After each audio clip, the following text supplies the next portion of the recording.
बच्चों, आइए आज हम आप सबको पढ़ाते हैं प्रेजेंट इंडेफिनिट टेंस का इंट्रोगेटिव सेंटेंस। जैसे कि यहाँ लिखा है इंट्रोगेटिव सेंटेंस के बारे में हम लोग आज पढ़ेंगे। बच्चों, मैं सबसे पहले बता दूं कि इंट्रोगेटिव सेंटेंस दो तरह के होते हैं। एक ऐसे सेंटेंस जिसका उत्तर हम यस या नो में देते हैं, जिनके हिंदी वर्जन में क्या शुरू में रहता है, और कुछ ऐसे सेंटेंस होते हैं जिनमें प्रश्नसूचक शब्द वाक्य के बीच में आया करते हैं। तो जिनके शुरू में क्या रहता है उनका उत्तर तो हम यस या नो में देते हैं, इसलिए उन्हें यस या नो आंसर टाइप क्वेश्चन कहते हैं, इंट्रोगेटिव सेंटेंस कहते हैं। लेकिन अगर बीच में क्या, क्यों, कैसे, कब, कितना ये सब आया है वाक्य के, तो फिर उसका अनुवाद करने के लिए हम प्रश्न सूचक शब्दों का जो इंग्लिश में होते हैं व्हाट, वेयर, व्हाई, व्हेन, उनका हम प्रयोग शुरू में करते हैं। तो आइए सबसे पहले हम देखते हैं जो एस या नो आंसर टाइप क्वेश्चन होते हैं। एस या नो आंसर टाइप। एस या no answer type interrogative sentence वह होते हैं, जैसे कि मैंने बताया, कि जिसके शुरू में क्या लगा रहता है। जैसे क्या मेरा भाई किताब पढ़ता है। क्या मेरा भाई किताब पढ़ता है। अब देखिए इस सेंटेंस में सबसे शुरू में क्या आया है। तो बच्चों मैं बता दूं कि जब वाक्य के शुरू में क्या लगा हो तो हमें डू डज का प्रयोग भी सबसे पहले करना चाहिए। डू डज मैंने बताया है कि आई, वी, यू, दे तथा बहुवचन के साथ डू लगाते हैं, और ही, सी, इट तथा एक वचन के कर्ता के साथ में हम डज लगाते हैं। तो यहाँ पर सब्जेक्ट है मेरा भाई, तो मेरा भाई क्या है, सिंगुलर है, सिंगुलर सब्जेक्ट है, इसीलिए यहाँ पर शुरू में लग जाएगा does. Does my brother, does my brother. अब इसके बाद तुरंत मुख्य क्रिया रीड, पढ़ना की इंग्लिश होती है रीड। अब यहाँ ध्यान देना है कि रीड में ऐसे एस नहीं लगाएंगे।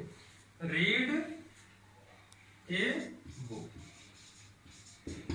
क्या मेरा भाई किताब पढ़ता है, तो जिस तरह से इसका अनुवाद हो गया। इसी तरह से जैसे क्या बच्चे मैदान में खेलते हैं। क्या बच्चे मैदान में खेलते हैं। अब देखिए ये एक सेंटेंस मैंने दिया, इसमें सब्जेक्ट है बच्चे, बच्चे बहुवचन है, प्लूरल है, इसलिए यहाँ पर अब लगेगा do. Do the children, do the children, खेलना का अंग्रेजी play, in the field. Do the children play in the field. क्या बच्चे मैदान में खेलते हैं। तो इस तरह से देख रहे हैं बच्चों कि ये ऐसे सेंटेंस हैं जिसमें शुरू में क्या आ रहा है और हम डू डज का प्रयोग कर रहे हैं। अब इसके बाद हम बताएंगे जिनमें शुरू में क्या ना आकर के बीच में प्रश्नसूचक शब्द आते हैं।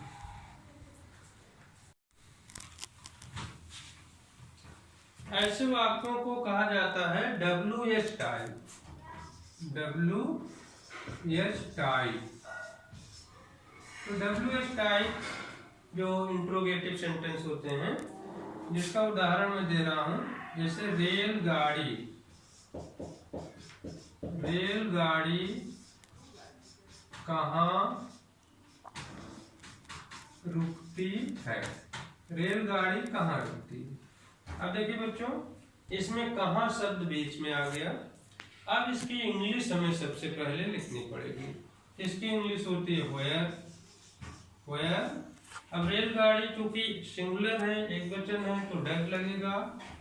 Where does the train, train. अब रुकना का अंग्रेजी stop. Where does the train stop, रेलगाड़ी कहाँ रुकती है। इस तरह से कहाँ की इंग्लिश को पहले लाए। अब मान लीजिए क्या बीच में आता है, जैसे तुम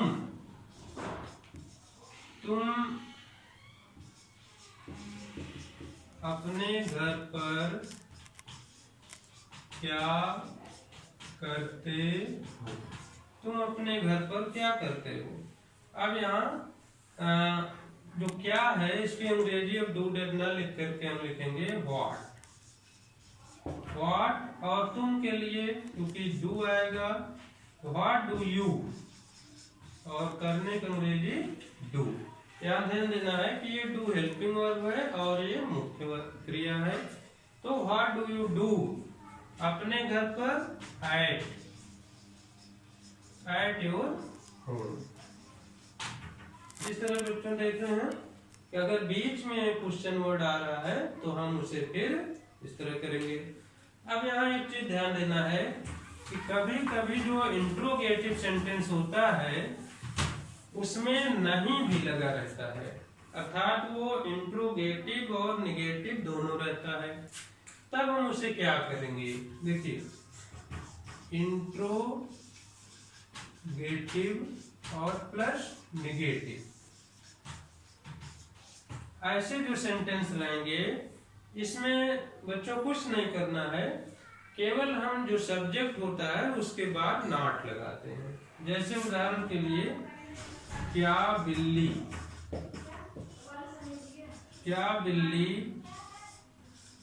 दूध नहीं पीती है, क्या बिल्ली दूध नहीं पीती। अब देखिए यहाँ क्या भी आया है और यहाँ पर नहीं भी आया है, इंट्रोगेटिव भी है और निगेटिव भी है। अब इसे क्या करेंगे, सारे काम वही करेंगे, केवल सब्जेक्ट बार नॉट लगाएंगे। डज द कैट, नॉट यहाँ पे लगा देंगे, not drink milk. Does the cat not drink milk, क्या बिल्ली दूध नहीं पीती है।